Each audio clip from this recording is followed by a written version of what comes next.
नमस्कार, मैं doctor Sonal Agarwal, smile solutions dental clinic Indirapuram Ghaziabad से। आज हम बात करेंगे मसूड़ों की बीमारी यानी पेरियोडोंटाइटिस की।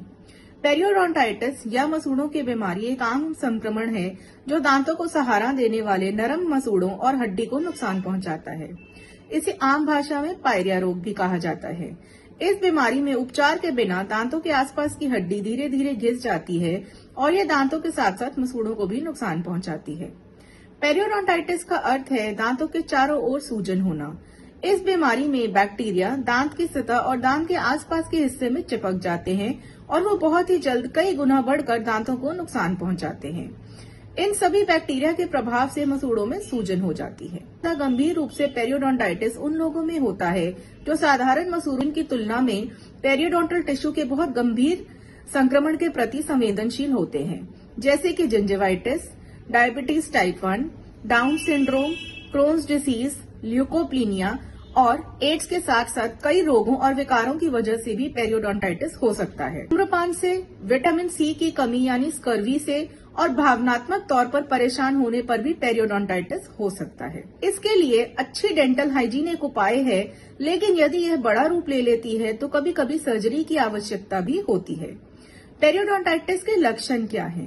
पेरियोडोंटाइटिस या पायरिया के मुख्य लक्षणों में से एक है जैसे मसूड़े पीछे हटते हैं, दांत लंबे दिखने लगते हैं। कई बार दांतों के बीच गैप भी दिखाई दे सकता है। इसके अलावा मसूड़ों में सूजन और मसूड़ों से खून आना भी एक लक्षण है। मसूड़ों का रंग ज्यादा लाल या बैंगनी दिख सकता है। दांतों में ब्रश करते समय या कुछ खाते समय दर्द हो सकता है। दांतों के बीच दिखाई देने वाली अतिरिक्त जगह भी बढ़ सकती है और दांतों और मसूड़ों के बीच पस होना या मुंह से सांस का बदबू आना भी एक लक्षण है। पेरियोडोंटाइटिस का इलाज क्या है? इसके इलाज का मुख्य उद्देश्य दांतों के आसपास से बैक्टीरिया को साफ करना और हड्डी को क्षय से बचाना है।